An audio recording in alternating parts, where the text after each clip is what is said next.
കള്ളിയത്ത് നിങ്ങളെ ഇരു കൈയും നീട്ടി സ്വീകരിക്കുന്നു. കള്ളിയത്ത് ഹോസ്പിറ്റൽ, തിരൂർ. സ്കൂൾ വിദ്യാർത്ഥിയുടെ അപകട മരണത്തിൽ 2 ഡ്രൈവർമാരുടെ ലൈസൻസും സ്കൂൾ വാഹനത്തിന്റെ ഫിറ്റ്നസും റദ്ദാക്കി. സ്കൂൾ അധികൃതർക്കെതിരെ നടപടിക്ക് കളക്ടർക്ക് ശുപാർശ നൽകാനും തീരുമാനിച്ചു. അശ്രദ്ധമായി വാഹനം ഓടിച്ചതിനാണ് ഡ്രൈവർമാരുടെ ലൈസൻസ് റദ്ദാക്കിയത്.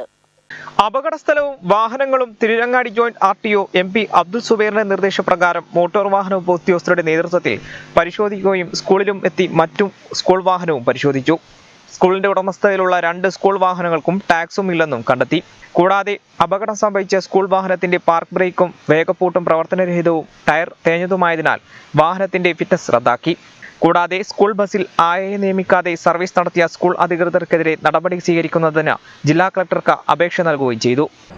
ഇന്നലെ നടന്ന അതിദാരുണമായ സംഭവത്തെക്കുറിച്ച് അന്വേഷണം നടത്തുകയും അതിൽ ഉത്തരവാദപ്പെട്ടവർക്കെതിരെ കർശനമായ നടപടിക്ക് ശുപാർശകൾ നൽകിയിട്ടുണ്ട്. ഇത്തരത്തിലുള്ള ദുരന്തങ്ങൾ ആവർത്തിക്കാതിരിക്കാൻ വേണ്ടിയിട്ട് മോട്ടോർ വാഹന വകുപ്പ് അധ്യയന വർഷത്തിൻ്റെ തുടക്കത്തിൽ തന്നെ ധാരാളം സേവനങ്ങൾ നടത്തിയിട്ടുള്ളതാണ്. DO ഉദ്ഘാടനം ചെയ്തിട്ടുള്ള റോഡ് സുരക്ഷാ ക്ലാസുകൾ എല്ലാ ഡ്രൈവർമാർക്കും അതേപോലെ സ്കൂളിലെ ആയമാർക്കും ഏതാണ്ട് 1400ഓളം പേർക്ക് തിരൂരങ്ങാടി താലൂക്കിൻ്റെ പരിധിയിൽ തന്നെ നമ്മൾ ഗൈഡൻസ് അവർക്ക് ക്ലാസുകൾ നൽകിയിട്ടുള്ളതാണ്.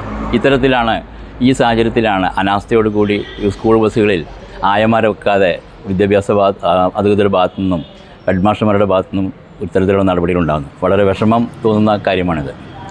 നമ്മളൊരു കാര്യം അന്യ സംസ്ഥാന തൊഴിലാളികൾക്ക് പോലും നിർദ്ദേശം കൊടുത്താൽ അവൻ നമ്മുടെ ഭാഷ മനസ്സിലായില്ലെങ്കിൽ പോലും ശബ്ദം മനസ്സിലാക്കിയിട്ടോ അല്ലെങ്കിൽ നമ്മുടെ ചുണ്ടിൻ്റെ ചലനം നോക്കിയിട്ട് അത് ഭംഗിയായി നിർവഹിക്കുന്ന പോലെ അവർ ചെയ്യുന്ന ആ ഒരു ബുദ്ധിയുടെ കൂർമ്മത പോലും വിദ്യാഭ്യാസ വകുപ്പ് ഈ അവസരത്തിൽ ഉണർത്തി പ്രവർത്തിച്ചിട്ടില്ല എന്നാണ് മനസ്സിലാവുന്നത്.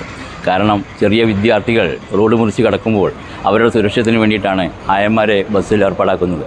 അത് ഇല്ലാതെ സർവീസ് നടത്തുന്നത് വളരെ വലിയ അനാസ്ഥയാണ്.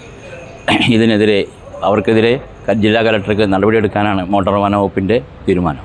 പുതിയ അധ്യയന വർഷത്തിന് മുന്നോടിയായി വിദ്യാർത്ഥികളുടെ സുരക്ഷിതത്വവും ഉറപ്പുവരുത്തുന്നതിന് വേണ്ടി സ്കൂൾ വാഹനങ്ങളിലെ ഡ്രൈവർമാർക്കും ആയമാർക്കും സ്കൂൾ വാഹനത്തിന്റെ ചുമതലയുള്ള അധ്യാപകർക്കും ബന്ധപ്പെട്ടവർക്കും മോട്ടോർ വാഹന ഉദ്യോഗസ്ഥർ നിരവധി തവണ ബോധവൽക്കരണ ക്ലാസുകളും മറ്റും സംഘടിപ്പിച്ചിരുന്നു. കഴിഞ്ഞ ദിവസം ഉച്ചയ്ക്ക് നന്നമ്പ്ര SNUP സ്കൂളിലെ 5ാം ക്ലാസ് വിദ്യാർത്ഥിനി ഷിഫ്ന ഷെറിനാണ് ഗുഡ്സ് ഇടിച്ചു മരിച്ചത്.